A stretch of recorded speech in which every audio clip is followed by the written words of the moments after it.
오늘 예배로 나오신 분들 환영하며 축복합니다. 아멘. 다 함께 기쁘게 찬양하시겠습니다. 문들아 문들아 머리 들어라 들릴지어다 영원한 문들아 영광의 왕 들어가시도록 영광의 왕 들어가신다. 다시 한번 고백하시겠습니다. 문들아 머리 들어라 들릴지어다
기도하시겠습니다. 전능하신 하나님, 그 하나님의 우리 아버지 되십니다.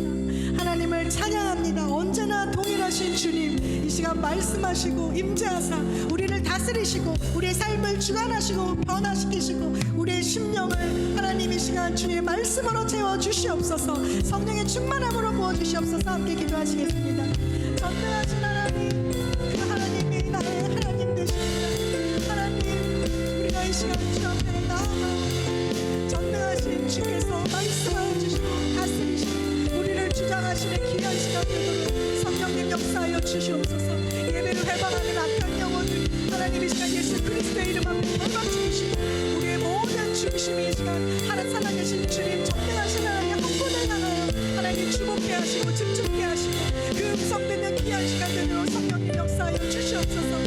세우신 목사님 가운데 성령의 충만함을 입혀주시고 하나님의 능력의 말씀, 구원의 말씀, 우리를 향한 그의 말씀을 하나님 부어주시며 하나님 아버지 저를 통하여 하나님의 임재 안에 우리가 하나님 나아갈 수 있는 귀하고 복된 시간이 되도록 은혜 베풀어 주시옵소서. 하나님 우리를 만나시고 우리를 고쳐주시옵소서. 우리의 걱정 마음을 하나님 만지시고 다스리시고 치료하여 주시옵소서. 여호와 라파의 하나님, 이레의 하나님께서 이 시간 좌정하사 우리를 다스리시고 고치시길 간절히 바라옵고 주여 원하옵나이다.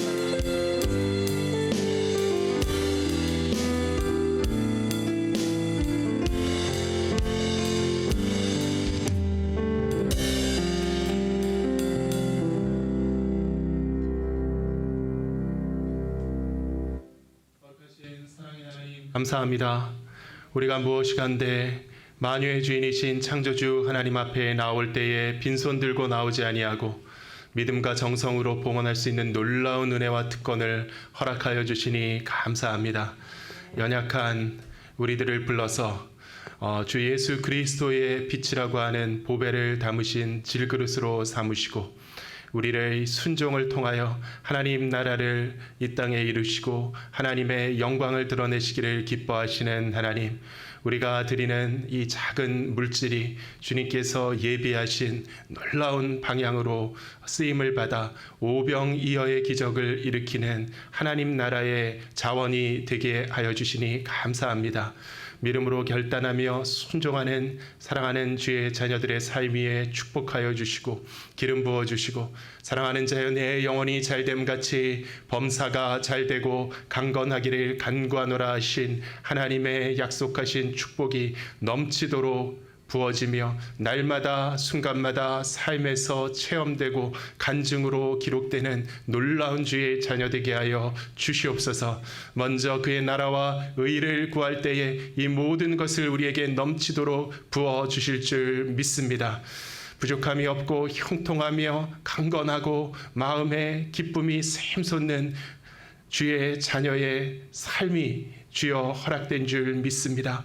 우리를 붙들어 주시고 어느 곳에 가나 동행하여 주시어서 믿음으로 가는 주의 자녀에게 쌓을 곳이 없는 축복을 허락하여 주시옵소서. 이 시간 우리의 찬양 가운데 자정하신 주님, 우리의 예배 가운데 홀로 영광과 높임 받아 주시옵시고 하나님 부어주시는 하늘의 신령한 은혜로 충만하게 체험받는 거룩한 이 시간 되게 은혜 부어 주시옵소서. 감사드리며 예수 그리스도의 이름으로 기도하옵나이다. 아멘. 오늘 성경 말씀은 사도행전 8장 26절로 40절까지 말씀입니다. 본문 말씀을 함께 교독하겠습니다. 주의 사자가 빌립에게 말하여 이르되 일어나서 남쪽으로 향하여 예루살렘에서 가사로 내려가는 길까지 가라 하니 그 길은 광야라. 일어나 가서 보니 에디오피아 사람 곧 에디오피아 여왕 간다게의 모든 국고를 맡은 관리인 네시가 예배하러 예루살렘에 왔다가 돌아가는데 수레를 타고 선지자 이사야의 글을 읽더라. 성령이 빌립더러 이르시되 이 수레로 가까이 나아가라 하시거늘 빌립이 달려가서 선지자 이사야의 글 읽는 것을 듣고 말하되 읽는 것을 깨닫느냐? 대답하되 지도해 주는 사람이 없으니 어찌 깨달을 수 있느냐 하고 빌립을 청하여 수레에 올라 같이 앉으라 하니라. 읽는 성경 구절은 이것이니 일렀으되 그가 도살자에게로 가는 양과 같이 끌려갔고 털 깎는 자 앞에 있는 어린 양이 조용함과 같이 그의 입을 열지 아니하였도다. 그가 굴욕을 당하였을 때 공정한 재판도 받지 못하였으니 누가 그의 세대를 말하리요. 그의 생명이 땅에서 빼앗김이로다 하였거늘. 그 내시가 빌립에게 말하되 청컨대 내가 묻노니 선지자가 이 말한 것이 누구를 가리킴이냐? 자기를 가리킴이냐? 타인을 가리킴이냐? 빌립이 입을 열어 이 글에서 시작하여 예수를 가르쳐 복음을 전하니 길 가다가 물 있는 곳에 이르러 그 내시가 말하되 보라 물이 있으니 내가 침례를 받음에 무슨 거리낌이 있느냐. 이에 명하여 수레를 멈추고 빌립과 내시가 둘 다 물에 내려가 빌립이 침례를 베풀고 둘이 물에서 올라올 때 주의 영이 빌립을 이끌어 간지라. 내시는 기쁘게 길을 가므로 그를 다시 보지 못하니라. 빌립은 아소도에 나타나 여러 성을 지나다니며 복음을 전하고 가이사랴에 이르니라. 아멘.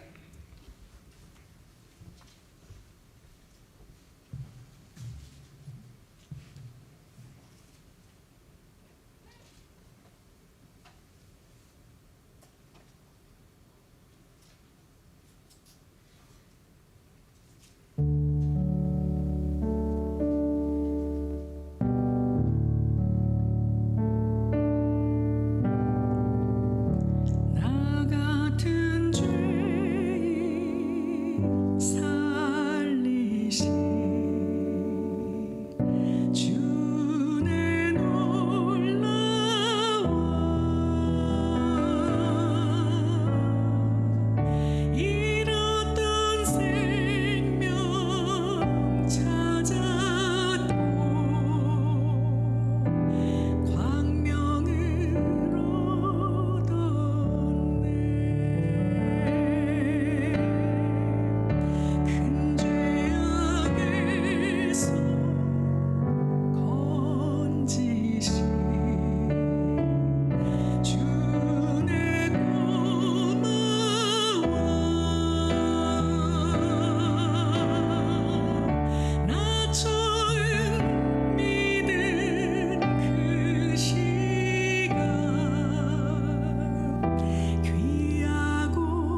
주님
기도하겠습니다.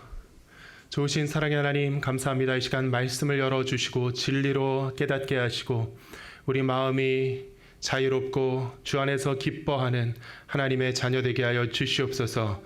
예수 그리스도의 이름으로 기도하옵나이다. 아멘.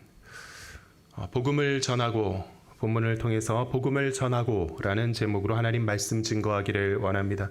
이 제목은 본문의 마지막 40절에 보면 빌립은 아소도에 나타나 여러 성을 지나다니며 복음을 전하고 가이사랴에 이르니라 라고 하신 말씀 가운데서 따온 것입니다.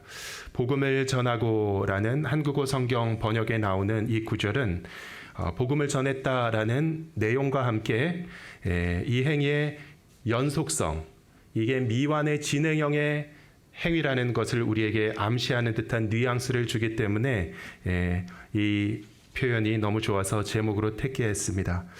제가 생각하기에 새롭게 이 본문을 볼 때 제게 드는 생각이 사도행전이라고 하는 책의 전체를 아주 훌륭하게 축약하는 요약문이 될 수 있겠구나. 사도행전이라는 것은 신약 가운데서도 굉장히 방대한 책인데 예수님께서 부활하시고 승천하신 이후에 사도들과 집사들과 성도들에 의해서 복음이 전파되는 하나님의 교회의 확장되는 과정에 대한 이야기입니다. 그런데 이 긴 내용의 책을 공부할 때 너무 이제 나무만 보다가 전체 숲을 놓칠 수가 있는데 전체 내용이 한마디도 뭐냐 이렇게 요약을 하라 그러면은 복음을 전하고 이 표현으로 축약이 될 수 있겠다 이러한 마음이 들었습니다. 그래서 초대교회의 사도들은 집사들은 그리고 또 성도들은 모두가 주 예수 그리스도의 증인이 되어 그의 복음을 전하였다. 그리고 그 사건은 결말이 난 과거에 완료된 이야기가 아니라 아직까지도 이어지고 있는 진행형의 사건이다. 이것이 바로 사도행전의 내용인 줄 믿습니다. 복음을 전하고 사실 사도행전은 여러 가지 사건들이 이어지는 이야기인데 매번 중요한 에피소드가 끝맺을 때마다 누가는 비슷한 진술을 반복하면서 독자들을 이 맥락의 궤도에 묶어줍니다. 이를테면 본문 바로 앞에 나오는 사건이 빌립을 통한 사마리아 선교의 기사입니다. 25절에서 그 사건을 정리하면서 비슷하게 이렇게 얘기하죠.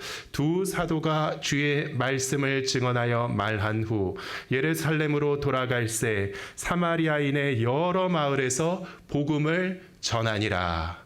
복음을 전했다. 거의 항상 이렇게 비슷한 요약 진술들이 중요한 구비구비 반복되고 있는 것이 사도행전에서 관찰되는 특징입니다. 사도행전 전체 이야기의 책 전체의 끝마무리는 어떻게 되느냐? 마지막 에피소드들은 바울 사도의 이야기입니다. 바울 사도의 이야기를 뒷이야기를 쓰다가 이제 이야기는 전체 책은 일단락이 되는데 뒤에 보면은 바울 사도가 예루살렘으로 굳이 갔다가 그곳에서 잡히죠. 그리고 여러 재판의 과정을 거쳐가지고 로마로 압송되는 이야기가 마지막 사도행전 마지막 부분의 스토리입니다. 근데 전승에 의하면은 바울 사도는 예루살렘에 가서 순교하였다라고 전해지죠.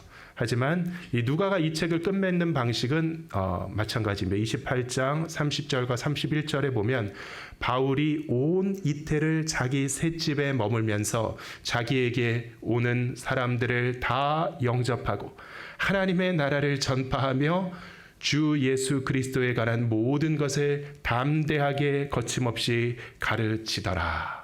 이렇게 끝이 난다는 거죠. 온 이태라는 말이 무엇입니까? 이태라는 건 두 해라는 얘기죠. 영어로 two full years.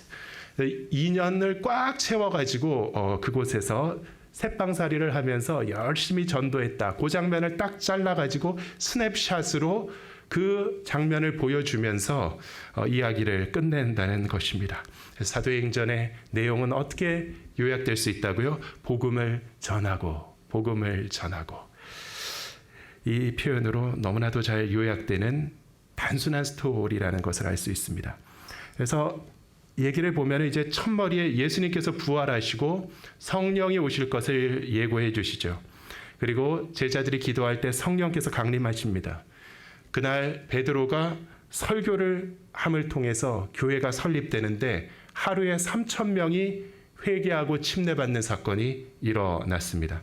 그래서 이 초대교회 역사상 최초의 교회인 이 예루살렘 교회는 어떤 교회 창립위원회의 계획과 준비를 통해서 세워진 것이 아니라 성령님께서 강권적으로 개입하시고 강림하시자 그날 바로 세워졌다는 것이죠. 하루 만에 그날 교회가 창립됩니다.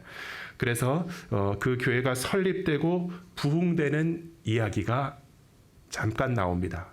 그런데 그 교회의 모습을 보면 정말 유토피아적인 이상적인 세계가 펼쳐지죠. 기쁨으로 예배하고 서로 사랑으로 교제하면서 경건 생활이 은혜 충만한 가운데 이어지는 가운데 무엇이 두드러졌냐 하면은 유무의 상통이 있었다. 모든 사람들이 자기의 소유를 팔아서 밭과 집을 팔아서 자기의 사는 집과 생산수단인 밭을 팔아가지고 사도들 앞에 두자 사도들은 그것을 나누어 가지고 가난한 사람들에게 분배해 주었다는 것입니다. 그것이 초대교회의 모습이었습니다. 이 말씀을 읽을 때 문득 이런 의혹이 드는 것을 막을 수가 없었습니다. 이런 식으로 해가지고 공동체가 과연 지속될 것인가? 집 팔고 밥 팔고 자기의 생산 수단을 팔면서 나눠서 사는 것은 이런 공동체가 지속될 수 있는가?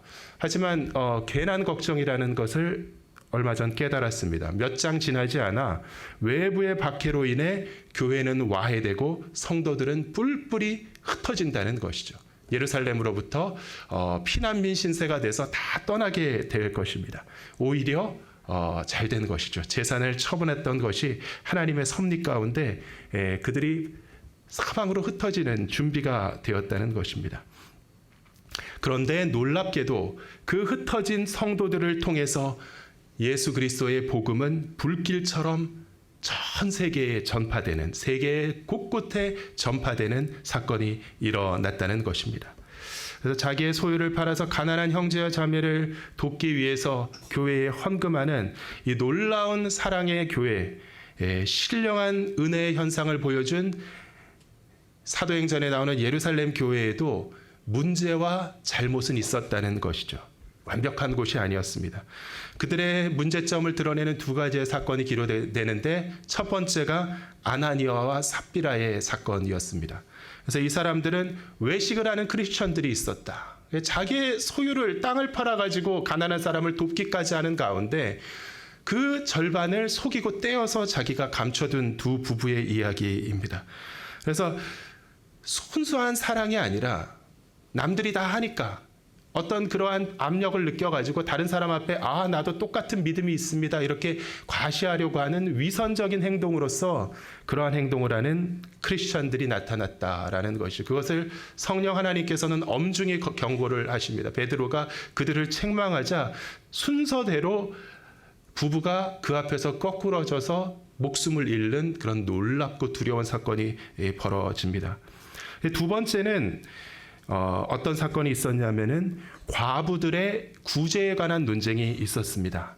그래서 그 주어진 물질을 가지고 가난한 사람들을 구제하는데 헬라파 유대인들 중에 속한 과부들이 자꾸 그 구제에서 누락되는 사건이 발생했다는 것이죠.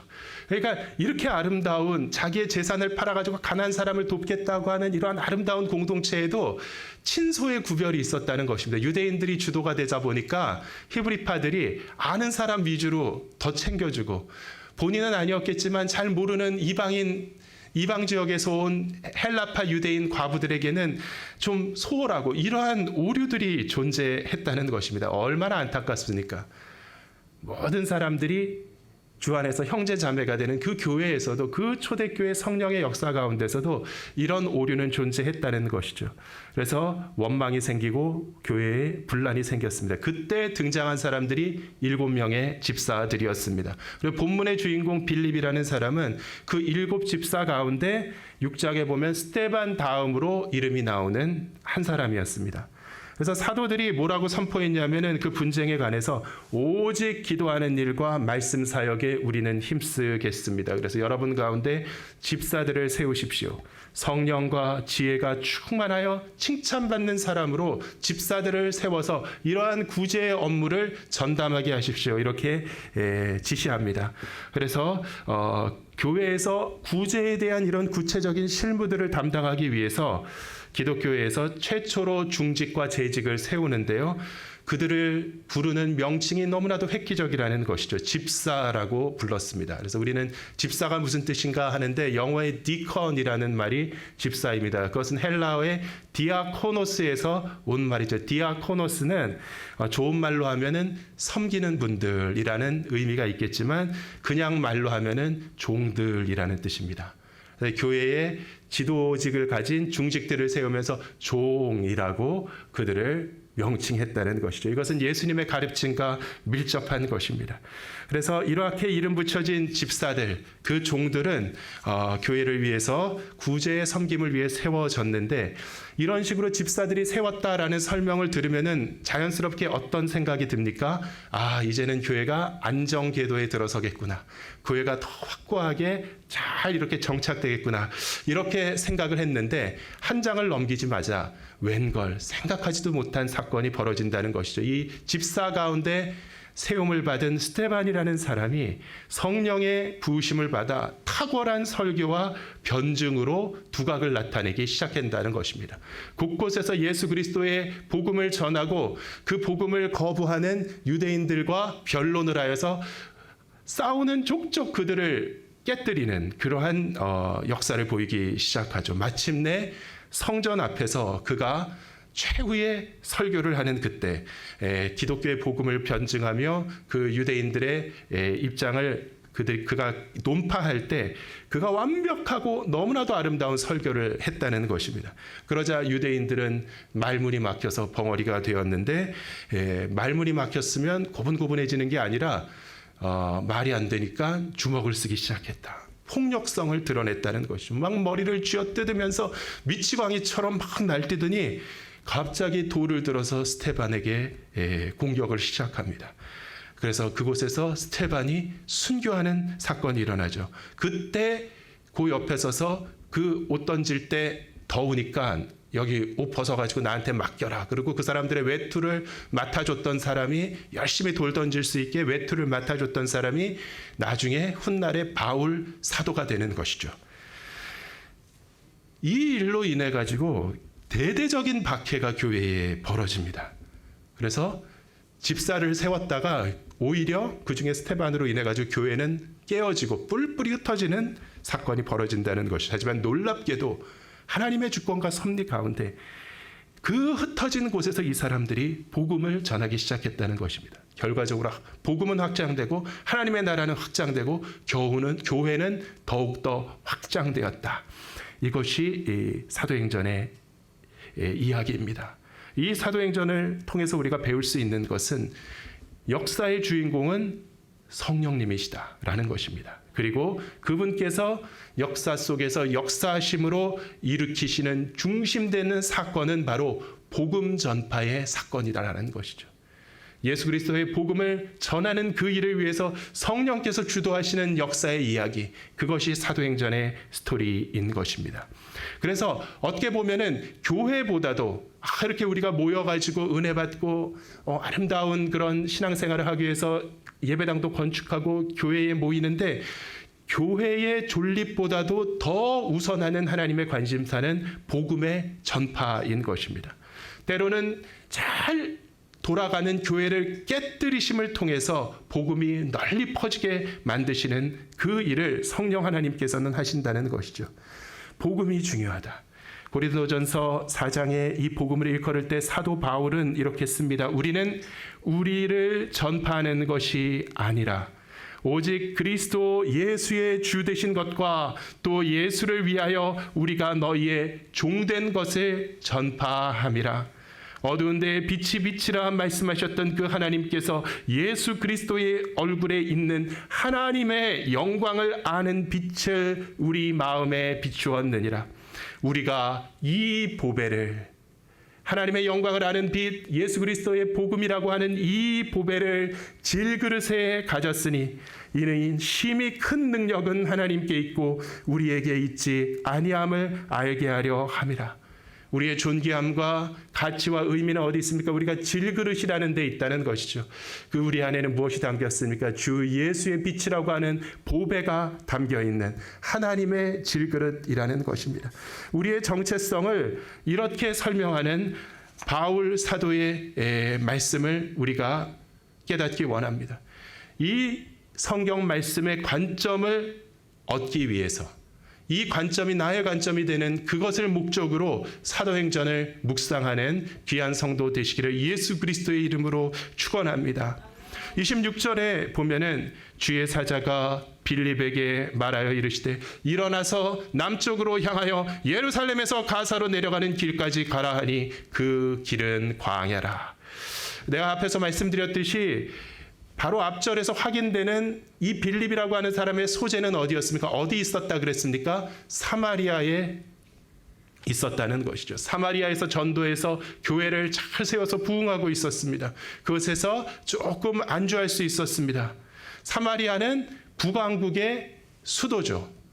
남왕국과 북왕국으로 갈라졌을 때 북쪽에 있는 수도, 한 평양이라고도 볼 수 있는 것입니다. 예루살렘은 남왕국 유다의 수도죠. 그런데 예루살렘에서 가사로 내려가는 길까지 가라 하니, 그러니까 지도를 찾아보면은 이 거리가 상당히 멉니다. 그래서 동소문동에서 해화동까지 가는 그런 거리가 아니라 굉장히 꽤 먼 거리를 가라고 명령하고 있는 것입니다. 남쪽을 향하여 예루살렘에서 더 내려가서 가사까지 가는 그 길 중간 어디에 거기까지 가라. 놀랍게도 이 천사가 빌립에게 보여준 행선지는 길이었다는 거죠. 길. 우리는 어디로 가는데 길로 가라. 어디로 가는 길로 가라. 그러니까 길목을 지키고 있다가 붙잡아라. 이러한 말씀이 되겠습니다. 그런데 그 길은 광야라. 광야길이었다는 것입니다. 광막한 광야를 지나서 예루살렘으로 가사로 가는데 그 길목까지 가 있어라. 일상적인 생활에서 인간의 계획과 생각으로는 도무지 발생할 수 없는 사건이 천사에 의해서 지시되었기 때문에 벌어진 것이죠. 그래서 제가 평소 존경하는 미국의 존 파이퍼라는 목사님의 본문에 대한 설교 하나를 어제 들었는데 말씀하시는 게 그분은 아주 착목하는 주제가 전도에서 이렇게 성령님께서 초자연적으로 개입하시는 사건에 대해서 신학적인 검토를 하는 그런 내용을 거의 대부분 설교하시더라고요. 그 내용은 뭐냐면은 기본적으로 기독교의 크리스찬들은요 아주 높은 성경관을 가지고 있습니다. 성경을 하나님의 완전하신 말씀이며 성경은 첫째 무오하고 둘째 충분하다. 이것이 우리의 신앙입니다. 그래서 우리가 무슨 기적이나 뭐 신기한 것을 구하지 아니하고 막 직통계시 그런 거 없고 오직 이 말씀은 무오하며 말씀은 충분하다. 우리가 은혜 받고 구원받고 하나님의 일을 감당하며 신령한 하나님의 은혜 가운데 거하는 그 모든 일에 이 성경 말씀이면 된다. 그래서 오늘날 교회는 정상적으로 전도하고 설교하고 복음을 증거하고 그런 일을 통해서 선교를 해나가죠. 오늘날에는 이런 초자연적인 전도가 일어나지는 않습니다. 도대체 왜 우리에게 천사가 나타나지 않을까? 그래서 얼핏 보면은 참 부러워할 수도 있는데 좀 생각을 해봤습니다. 만약에 나에게 천사가 나타나서 이러한 지시를 한다면 어떨까? 비슷한 하나님의 명령을 전한다면 밤중에 나타나서 광야길로 남쪽으로 한참을 내려가라. 그러면 저는 그럴 것 같아요. 아침에 애들 학교 바래다 줘야 되고 오후에는 설교 준비해야 되는데 거기를 어떻게 갑니까? 그리고 안 갈 것 같다는 생각이 드는 거예요. 여러분들은 어떻겠습니까? 직장 다니고 약속 있고 할 수 있겠습니까? 천사가 나타나는 것이 무엇을 의미하는지를 알아야 되는데 반드시 쉽지 않은 일에 대한 순종이 요구된다는 것을 우리는 알 수 있습니다. 그냥 괜히 나타나는 것이 아니라 뭔가 어려운 일을 시키기 위해서 천사는 나타난다. 이렇게 천사가 우리의 삶 가운데 나타나는 것은 굉장한 위험을 의미합니다. 엄청난 위험성이 있는 사건입니다. 왜냐하면 하나님의 명령이 우리에게 주어졌을 때 만약에 우리가 그 명령에 순종하지 못하면은요, 큰일이 나기 때문입니다. 감당하실 수 있겠습니까? 무슨 말씀을 하시더라도 순종할 준비가 되어 있습니까? 우리가 이렇게 연약하기 때문에 하나님께서 천사를 안 보내시는 건지도 모르겠습니다. 이 빌립과 같은 예루살렘 교회 출신 성도들이 이러한 일이 가능했던 것은요, 이 사람들은 피난민들이었습니다. 유랑하는 사람이었습니다. 집도 절도 없고 직장도 집도 사업도 고향도 다 팽개치고 도망쳐간 사람들이었기 때문에 이러한 순종이 가능했다는 것이죠. 이러한 성령의 인도하심을 통해서 빌립은 이 에디오피아 남자를 찾아갑니다. 여호와는 나의 목자시니 예수 그리스도는 우리의 선한 목자시니, 이러한 메시지를 우리가 묵상하고 있는데, 하나님께서 우리의 목자라는 것은요, 그 메시지의 핵심은 인도라는 데 있습니다. 하나님께서는 우리에게 공급하시되 선하신 인도를 통해서 모든 것을 공급해 주시는 줄 믿습니다. 하나님의 인도하심을 통해서 우리의 삶 가운데 역사하시는 줄 믿습니다. 이 하나님 인도하시는 목자 되신 하나님을 만날 때에 우리에게 필요한 조건이 딱 하나인데, 그것은 순종입니다. 목자의 음성에 반응하며 부르시는데 순종해야 된다. 우리는 인도하시는 하나님의 인도하심 가운데 순종함을 통해서 공급받고, 순종으로 충족을 누리고, 순종으로 하나님의 뜻을 이루는 하나님의 양들인 줄 믿습니다. 그런데 우리는 인도하시는 하나님을 인정하면서 순종하기를 결단할 때 하나님의 뜻과 마음이 어디에 있는지를 아는 것이 중요합니다. 하나님의 심령, 하나님의 뜻과 마음은 어디에 있습니까? 전도에 있다는 것을 깨달아야 되겠습니다. 나의 영달에 있는 것이 아니라, 내 건강이 하나님의 관심사가 아니라, 내 부귀와 성공이 하나님의 관심사가 아니라, 하나님의 뜻과 마음과 생각은 온통 한 가지, 전도에 있는 줄 믿습니다. 그래서 우리가 본문에서 첫째 배울 수 있는 것은요, 전도하게 하시는 하나님을 통해 배울 수 있는 것은 하나님의 관심을 당연히 배울 수 있습니다. 오늘 본문에 보면 하나님의 관심사, 하나님의 주된 관심사, 그 대상은 누구입니까? 빌립입니까? 아닙니다. 바로 이 이름도 몰랐던, 존재조차 생각하지 못했던 이디오피아 사람이었습니다. 그는 여왕 간다게의 국고를 맡고 있는 관리였지만 아프리카 사람이었습니다. 유대인이 아니었다는 것이죠. 피부는 검은색이었습니다. 그리고 그는 내시였습니다. 그는 독특하게 예루살렘에 예배하러 왔었다라고 얘기합니다. 그 마음 가운데 하나님에 대한 사모함이 있고 여호와 하나님을 섬기려고 하는 그 마음이 들어가 있는 사람이죠. 예배하러, 관광하러, 정찰하러 예루살렘에 온 것이 아니라, 공무로 예루살렘에 온 것이 아니라 예배하러 예루살렘에 왔던 특별한 사람이었습니다. 하지만 이 사람의 조건은 그가 예루살렘 성전에서 명절 때 그곳에 간다고 해도 환영받기가 힘든 사람입니다. 성전에 들어가는 것조차 허용되지 않았을 것입니다. 왜냐하면은 하나님의 율법은, 모세의 율법은 고자가 이스라엘 회중에 들어오지 못한다. 그리고 유대인들을 위한 그러한 것이었습니다. 그래서 그는 신체 조건상 하나님의 그 유대교에 환영받기 힘든 그런 사람이었습니다. 돌아가는 길에 수레에서 이사야의 글을 읽고 있었습니다. 오늘날 우리가 여행을 갔다가 고향으로 돌아갈 때 열차나 비행기에서 성경책을 펼쳐보는 그것에 비유해서는 안 됩니다. 이때는 포켓용 성경이 아니라, 성경을 읽으려면은 커다란 두루마리를 펼쳐야지 읽을 수 있는 것입니다. 이것은 개인이 소지하는 물건이 아니라 회당에 비치하는 물건입니다. 그리고 특별할 때 읽고, 대부분의 사람들은 들음으로써 말씀을 배우고 암송함으로써 말씀을 갖고 다니는데, 이 사람은 그 안타까운 마음에 웬일인지 그 덜컹거리는 수레에서 두루마리를 펴가지고 선지자 이사야의 글을 큰 소리로 읽고 있었다는 것이죠. 이 사람의 마음속에는 하나님을 향한 비상한 열심이 있었지만 채워지지 않는 갈증이 있었습니다. 아마도 예루살렘에 갔을 때 그 누구에게도 가르침을 받기가 힘들었을지도 모릅니다.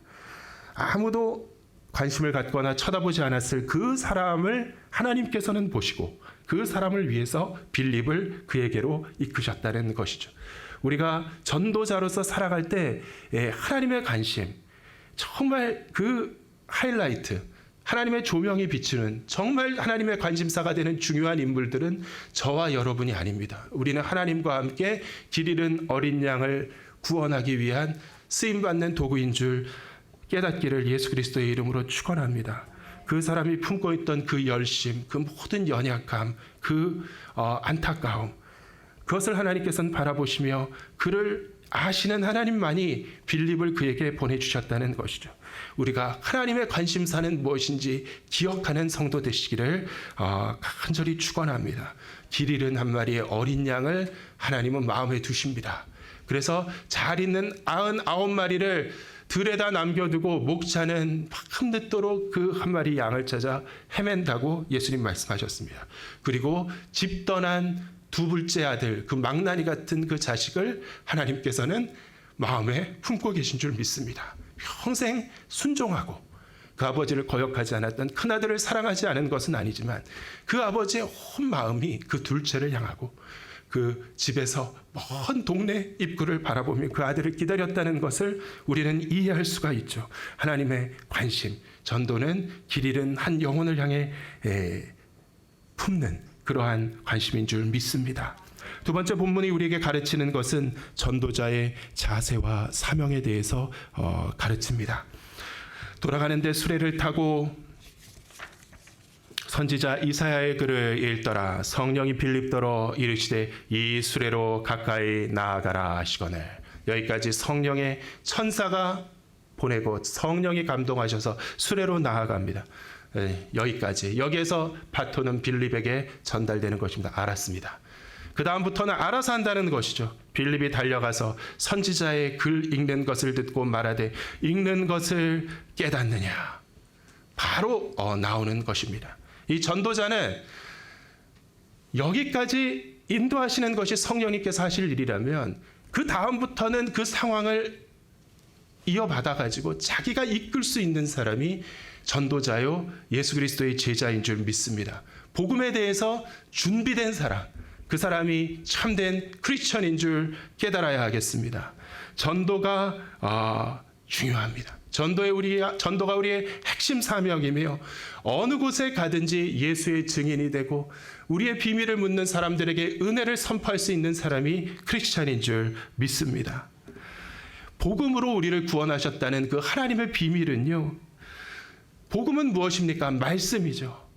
이 말씀으로 우리를 구원하셨다는 것은 그 말씀도 복잡하고 심오한 말씀이 아니라 예수 그리스도의 부활이라는 한마디로 요약될 수 있는 이 메시지를 통해서 우리를 구원하셨다는 것은 무엇입니까? 하나님의 뜻은 이 복음을 들고 옮겨라.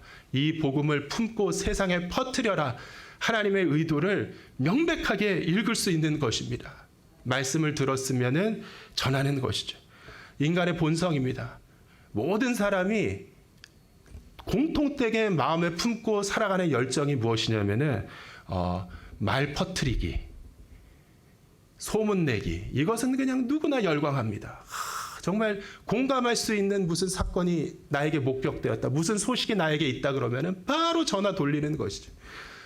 제 동생도 가끔 가다가 갑자기 전화하면 여보세요 그러면 어머머 오빠 봐봐 있잖아. 같은 교계에 있고 같은 교단에 있다 보니까 오빠 이제 들었어? 무슨 얘기 들었어? 그러면은 제가 무슨 소리야 끊어 이러는 게 아니라 뭔데? 이런 열정이 있습니다. 뭔가 말이 마음속에 들어오면은 전하고 싶죠. 뭔가 의미 있는 것이 나에게 오면은 전하고 싶죠. 사람은 그렇게 지어지는 것입니다. 그래서 우리가 예수 믿고 참된 구원을 받은 성도라면 그 놀라운 은혜가 내 삶 가운데 이뤘고 내 존재와 생명이 변화됐고 내 인생이 바뀌었고 내 소망이 변화된 그러한 성도라면요. 자연스럽게 이 비밀을 나누라고 하시는 하나님의 뜻을 깨닫고 전도할 수 있는 귀한 성도 되시기를 예수 그리스도의 이름으로 축원합니다. 대답하되 지도해 주는 사람이 없으니 어찌 깨달을 수 있느냐 하고 빌립을 청하여 수레에 올라 같이 앉으라 하니 읽는 성경 구절은 이것이니 일러스되 이사야서 53장에 나오는 구절이면 도대체 왜 이 구절이 인용되고 있을까요? 그가 도살자에게로 가는 양과 같이 끌려갔고 덜 깎는 자 앞에 있는 어린 양이 조용함과 같이 그의 입을 열지 아니하였도다. 그가 굴욕을 당했을 때 공정한 재판도 받지 못하였으니 누가 그의 세대를 말하리요. 그의 생명이 땅에서 빼앗김이로다. 그래서 우리가 해당하는 구약 성경을 펼쳐서 이사야서 53장 7절 8절을 보면은 본문과 좀 표현이 다릅니다. 우리가 갖고 있는 이 구약 성경은 마소라라고 하는 히브리어 버전에서 번역된 것이고, 이 누가가 인용하고 있는 것은 셉투아진타라고 해서 헬라어 70인역에서 인용하고 있는 것입니다. 약간 그 본문의 의미를 이해하는 관점이 다릅니다. 누가 그의 세대를 말하리요. 왜 하필 이 구절을 읽고 있었을까? 왜 하필 이 구절이 인용되며 사용되고 있었을까? 그 내시가 빌립에게 말하되 청컨대 내가 묻노니 선지자가 이 말한 것이 누구를 가리킴이냐? 자기를 가리킴이냐? 타인을 가리킴이냐? 빌립이 입을 열어 이 글에서 시작하여 예수를 가르쳐 복음을 전하니, 빌립이 입을 열어 많은 성경학자들은 이 표현은 특별한 의미가 부과되는 표현이라는 거죠. 항상 입을 열어, 이것은 하나님의 말씀이 선포되는 장면을 암시하는 그러한 중요한 시그널이라는 것입니다. 빌립이 입을 열어, 이것은 본문에 인용되고 있는 말씀 가운데 어린 양, 유월절 어린 양, 털 깎는 자 앞에 있는 어린 양이 조용함 같이 그의 입을 열지 아니하였도다. 예수 그리스도께서 그의 입을 열지 아니하였도다라고 하는 이 본문의 내용과 같이 의도적으로 짝을 이루는 그러한 표현이라는 것에 많은 성경학자들이 동의한다는 것이죠. 빌립이 입을 열어 이 글에서 시작하여 예수를 가르쳐 복음을 전하노라. 그래서 이사야의 예언을 실마리로 예수의 복음을 전하는 빌립인데, 왜 이 본문이 인용되고 있느냐? 그 깊은 암시는 그가 도살자에게로 가는 양과 같이 끌려갔고 털 깎는 자 앞에 있는 어린 양이 조용함 같이 그의 입을 열지 아니하였도다. 주님께서는 입을 열지 않으셨다는 것입니다. 어린 양과 같으셨기 때문에. 그가 굴욕을 당했을 때 공정한 재판도 받지 못하였으니 누가 그의 세대를 말하리요. 그의 생명이 땅에서 빼앗김이로다.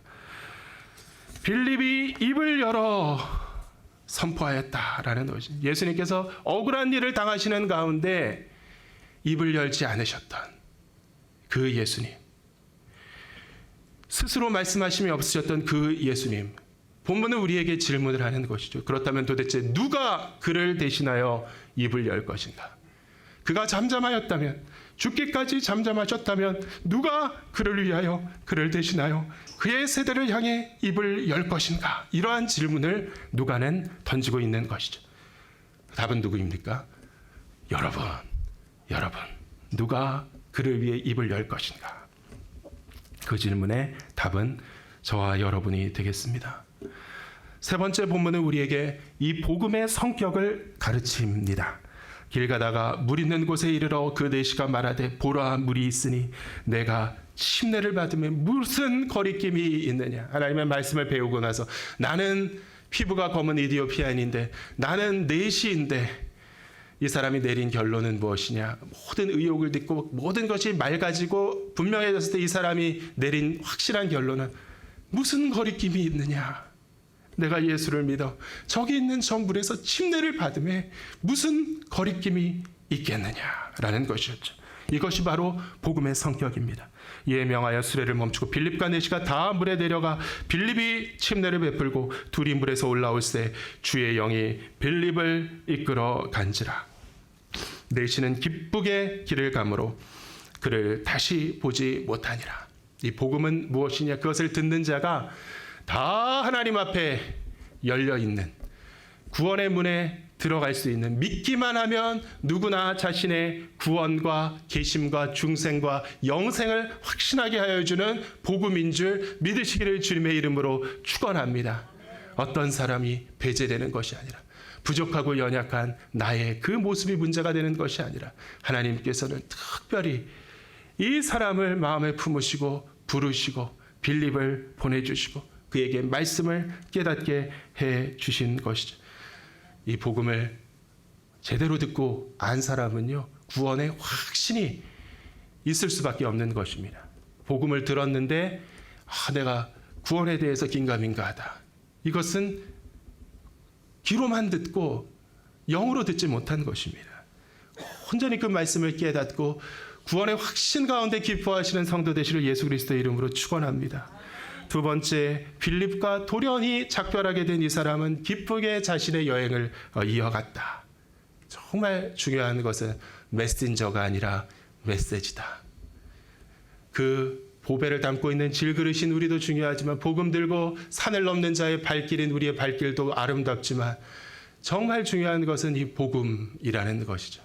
그래서 우리가 무엇보다도 이 복음을 전하기에 힘쓰는 성도가 되기를 간절히 사모합니다. 놀라운 사람이 빌립이라는 사람 호련히 사라졌는데 아쉬움도 그리움도 없습니다. 그 마음은 충만합니다. 하나님의 뜻을 알았고 그 사람을 만난 이유를 알았고 내 인생에 펼쳐지는 의미를 알았기 때문입니다. 이 메시지, 메신저가 아니라 메시지, 이 복음을 중심으로 성령의 인도하심을 받아 이것을 간직하고 담고 나아가서 사람들 앞에 꺼내어 전하는 귀한 성도 되시기를 예수 그리스도의 이름으로 축원합니다. 빌립은 아소도에 나타나 여러 성을 지나다니며 복음을 전하고 가이사랴에 이르니라.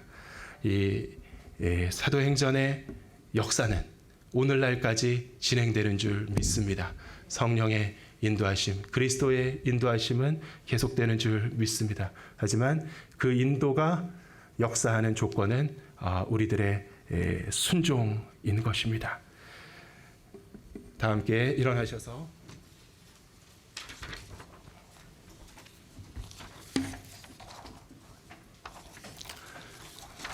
사랑하는 나의 아버지, 찬양 함께 부르고 기도하기 원합니다.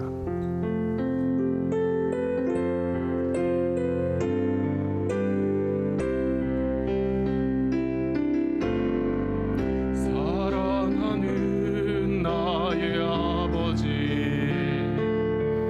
이름 높여드립니다.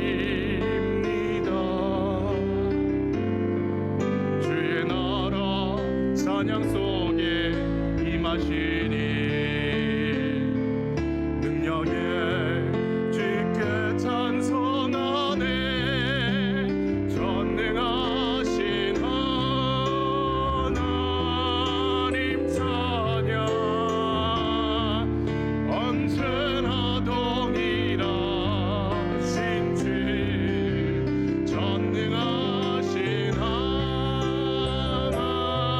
하나님 찬양 영원히 다스리네.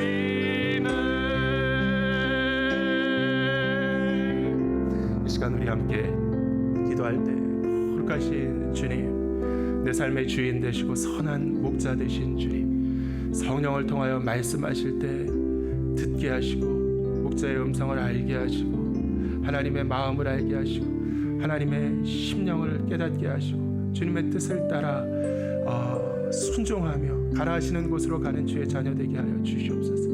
예수의 증인이 되고 복음 전하는 증인이 되어서 그리스도의 은혜를 선포하는 준비된 크리스천 되게 하여 주시옵소서. 복음을 전하고 하나님 그 계속 이어가시는 역사가 우리를 통해 이어지며 하나님 영광 받게 하여 주시옵소서. 함께 기도하겠습니다. 주여, 사랑하는 감사합니다. 즐거운 안에 이 보배를 주시는 하나님의 영광을 알게 하는 그 은혜의 빛, 그리스도의 십자가 부활의 복음을 통해 우리 가운데 임하시죠.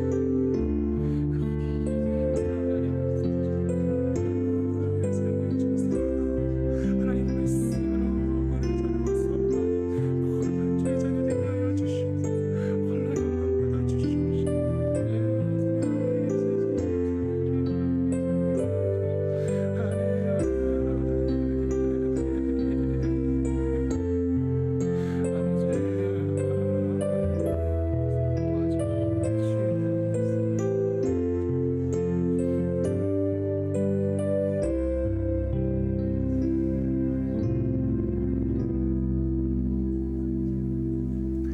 이제는 우리 주 예수 그리스도의 은혜와 아버지의 무한하신 사랑과 성령의 교통하심이 지금 여기 모인 주의 사랑하는 자녀들의 머리 위에 하나님 앞에 예배하는 거룩한 성도 예수 그리스도의 제자들의 머리 위에 이제와 영원토록 함께 하시기를 간절히 축원하옵나이다.